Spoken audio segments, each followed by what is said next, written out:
Volví, maldije, pues nunca cesé, proseguí, digo, a la estudiosa tarea, que para mí era descanso en todos los ratos que sobraban a mi obligación, de leer y más leer, de estudiar y más estudiar, sin más maestro que los mismos libros. Ya se ve cuán duro es estudiar en aquellos caracteres sin alma, careciendo de la voz y explicación del maestro, pues todo ese trabajo sufría yo muy gustosa por amor de las letras. Oh, si hubiese sido por amor de Dios, que era lo acertado, cuánto hubiera merecido. Bien que yo procuraba elevarlo cuanto podía y dirigirlo a su servicio, porque el fin al que se aspiraba era a estudiar teología, pareciéndome menguada inhabilidad. Siendo católica, no saber todo lo que en esta vida se puede alcanzar por medios naturales de los divinos misterios, y que siendo monja y no seglar debía, por el estado eclesiástico, profesar letras, y más siendo hija de un San Jerónimo y de una Santa Paula, que era de generar de tan doctos padres ser idiota la hija. Esto me proponía yo de mí misma y me parecía razón, si no es que era,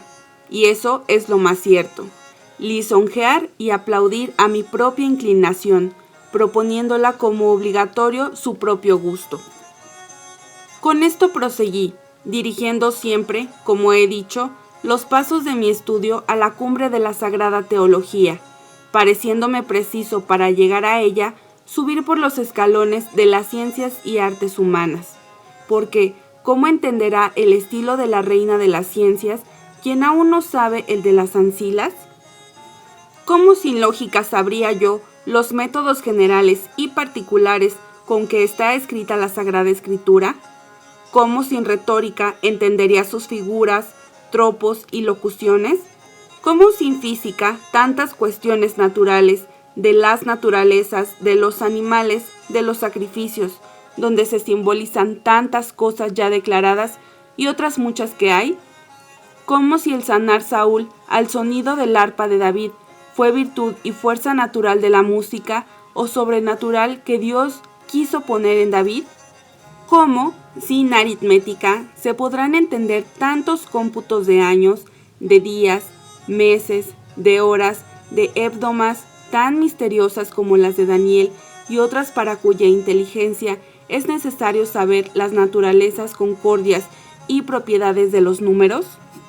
¿Cómo sin geometría se podrían medir el arca santa del Testamento y la ciudad santa de Jerusalén, cuyas misteriosas mensuras hacen un cubo con todas sus dimensiones y aquel repartimiento proporcional de todas sus partes tan maravilloso? ¿Cómo sin arquitectura el gran templo de Salomón, donde fue el mismo David artífice que dio la disposición y la traza, y el sabio rey solo fue sobrestante que la ejecutó, donde no había basa sin misterio, columna sin símbolo, cornisa sin alusión, arquitrabe sin significado, y así de otras sus partes, sin que el más mínimo filete estuviese solo para el servicio y complemento del arte, sino simbolizando cosas mayores? ¿Cómo, sin grande conocimiento de reglas y partes de que consta la historia, se entenderán los libros historiales? Aquellas recapitulaciones en que muchas veces se pospone en la narración lo que en el hecho sucedió primero. ¿Cómo sin grande noticia de ambos derechos podrán entenderse los libros legales?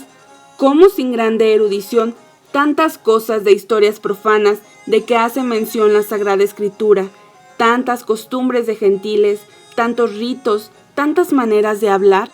¿Cómo sin muchas reglas y lección de santos padres se podrá entender la oscura locución de los profetas? Pues, sin ser muy perito en la música, ¿cómo se entenderán aquellas proporciones musicales y sus primores que hay en tantos lugares, especialmente en aquellas peticiones que hizo a Dios Abraham por las ciudades, de que sí perdonaría habiendo 50 justos, y de este número bajó a 45, que es sesquinona, y es como de mi a re, de aquí a 40, que es sesquioctava, y es como de re a mi, de aquí a 30, que es sesquitercia, que es la del diaterzarón, De aquí a 20, que es la proporción sesquiáltera, que es la del diapente. De aquí a 10, que es la dupla, que es el diapasón. Y como no hay más proporciones armónicas, no pasó de ahí. Pues ¿cómo se podrá entender esto sin música? Allá en el libro de Job, le dice Dios: ¿podrás acaso juntar las brillantes estrellas de las Pléyades? ¿O podrás detener el giro del Arturo? ¿Eres tú acaso el que haces comparecer a su tiempo el lucero, o que se levante el véspero sobre los hijos de la tierra? Cuyos términos, sin noticia de astrología, será imposible entender. Y en fin, como el libro que comprende todos los libros y la ciencia en que se incluyen todas las ciencias, para cuya inteligencia todas sirven, y después de saberlas todas, que ya se ve que no es fácil ni aún posible, pide otra circunstancia más que todo lo dicho, y es una continua oración y pureza de vida, para impetrar de Dios aquella purgación de ánimo e iluminación de mente, que es menester para la inteligencia de cosas tan altas, y si esto falta, nada sirve de lo demás. Del angélico doctor Santo Tomás dice la Iglesia estas palabras: en los lugares difíciles de la Sagrada Escritura, a la oración juntaba el ayuno, y solía decir a su compañero, Fray Reginaldo, que todo lo que sabía no tanto lo debía al estudio y al trabajo, sino que lo había recibido de Dios. Pues yo, tan distante de la virtud y las letras, ¿cómo había de tener ánimo para escribir? Y así, por tener algunos principios granjeados, estudiaba continuamente diversas cosas, sin tener para alguna particular inclinación, sino para todas en general, por lo cual el haber estudiado en unas más que en otras no ha sido en mi elección, sino que el acaso de haber topado más a mano libros de aquellas facultades les ha dado, sin arbitrio mío, la preferencia. Y como no tenía interés que me moviese, ni límite de tiempo que me estrechase el continuado estudio de una cosa, por la necesidad de los grados, casi a un tiempo estudiaba diversas cosas, o dejaba unas por otras, bien que en eso observaba orden, porque a unas llamaba estudio y a otras diversión, y en estas descansaba de las otras, de donde se sigue que he estudiado muchas cosas y nada sé, porque las unas han embarazado a las otras. Es verdad que esto digo de la parte práctica en las que la tienen, porque claro está que mientras se mueve la pluma descansa el compás, y mientras se toca el arpa sosiega el órgano, y así de las demás cosas, porque como es menester mucho uso corporal para adquirir hábito, nunca le puede tener afecto quien se respete en varios ejercicios, pero en lo formal y especulativo sucede al contrario, y quisiera yo persuadir a todos con mi experiencia a que no solo no estorban, pero se ayudan dando luz y abriendo camino las unas para las otras, por variaciones y ocultos engarces, que para esta cadena universal les puso la sabiduría a su autor, de manera que parece se corresponden y están unidas con admirable tesón y concierto. Así lo demuestra Atanasio Quirquerio en su curioso libro de Magnate. Todas las cosas salen de Dios, que es el centro a un tiempo y la circunferencia de donde salen y donde paran todas las líneas criadas. Yo de mí puedo asegurar que lo que no entiendo es un autor de una facultad. Lo suelo entender en otro de otra que parece muy distante, y esos propios, al explicarse, abren ejemplos metafóricos de otras artes, como cuando dicen los lógicos que el medio se ha con los términos como sea una medida con dos cuerpos distantes para conferir si son iguales o no, y que la oración del lógico anda como la línea recta, por el camino más breve, y la del retórico se mueve, como la corva, por el más largo, pero van a un mismo punto los dos, y cuando dicen que los expositores son como la mano abierta y los escolásticos como el puño cerrado. Y así no es disculpa, ni por tal la doy,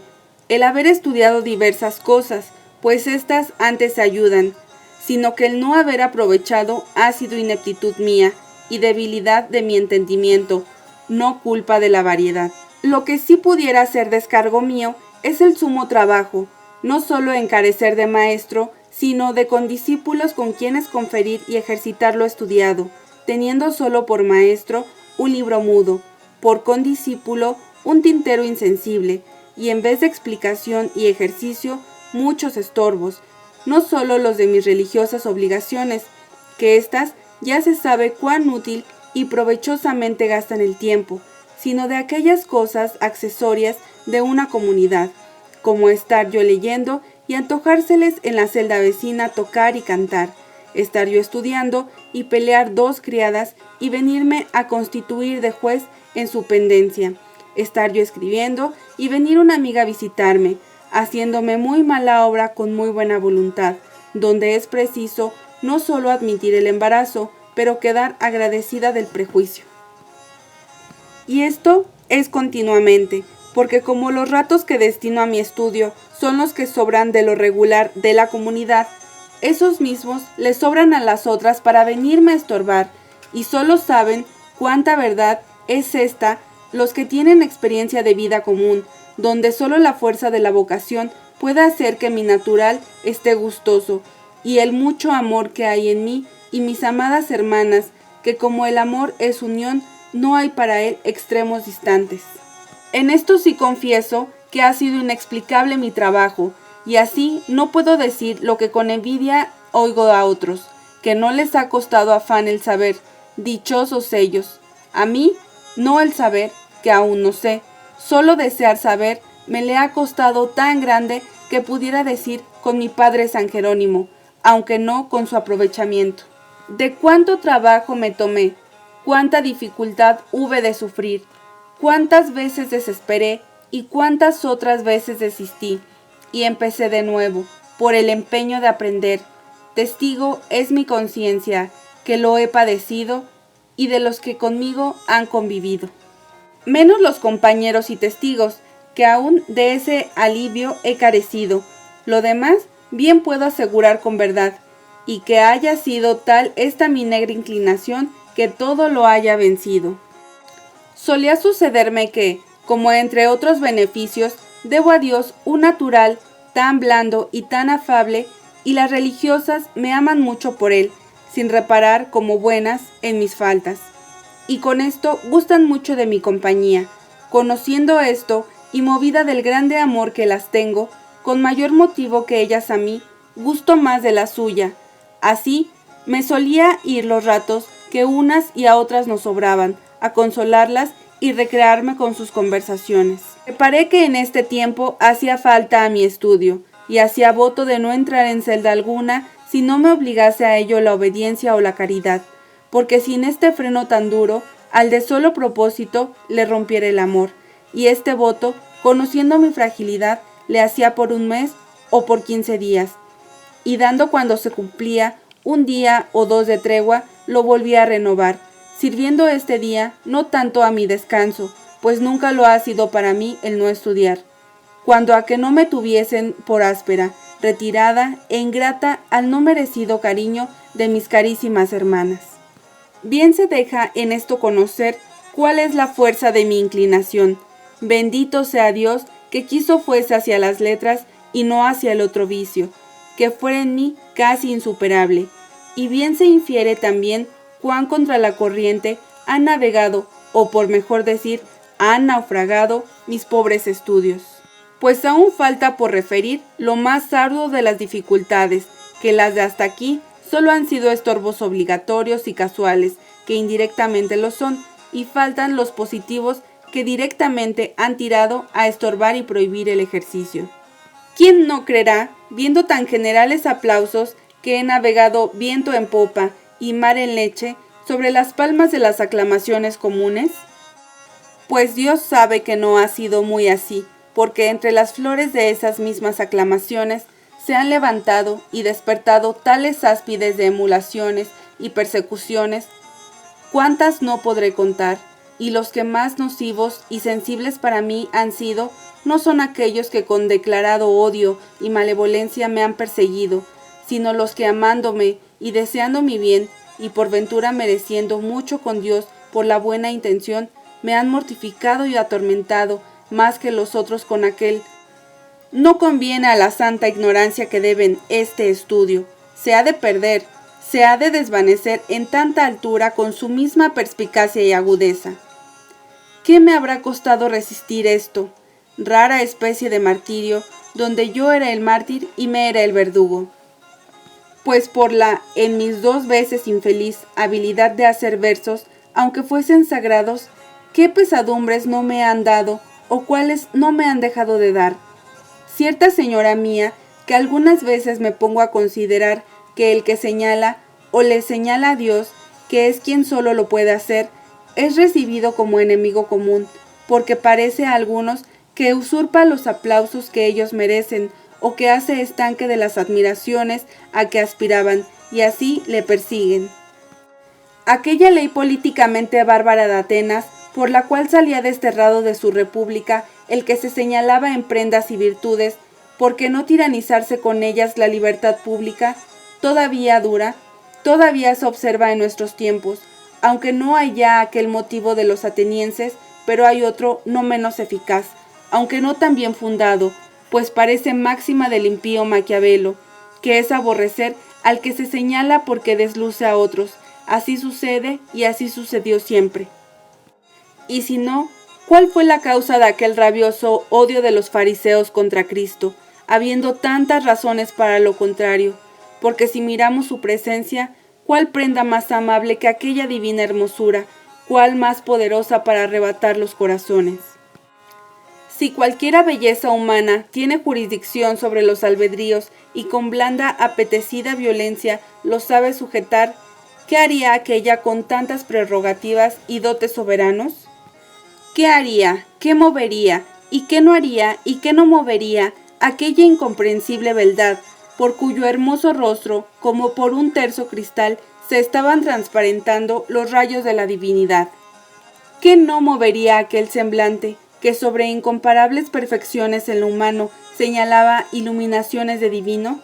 Si el de Moisés, de solo la conversación con Dios, era intolerable a la flaqueza de la vida humana, ¿qué sería del mismo Dios humanado? Pues si vamos a las demás prendas, ¿cuál más amable que aquella celestial modestia, que aquella suavidad y blandura, derramando misericordia en todos sus movimientos? Aquella profunda humildad y mansedumbre, aquellas palabras de vida eterna y eterna sabiduría. Pues ¿cómo es posible que esto no les arrebatara a las almas, que no fuesen enamorados y elevados tras él? Dice la Santa Madre y Madre mía Teresa, que después que vio la hermosura de Cristo, quedó libre de poderse inclinar a criatura alguna, porque ninguna cosa veía que no fuese fealdad comparada con aquella hermosura. Pues ¿cómo en los hombres hizo tan contrarios efectos? Y ya que como toscos y viles no tuvieran conocimiento ni estimación de sus perfecciones, siquiera como interesables, no les moviera sus propias conveniencias y utilidades en tantos beneficios como les hacía, sanando enfermos, resucitando a los muertos, curando a los endemoniados, pues ¿cómo no le amaban? ¡Ay Dios! Que por eso mismo no le amaban, por eso mismo le aborrecían, así lo testificaron ellos mismos.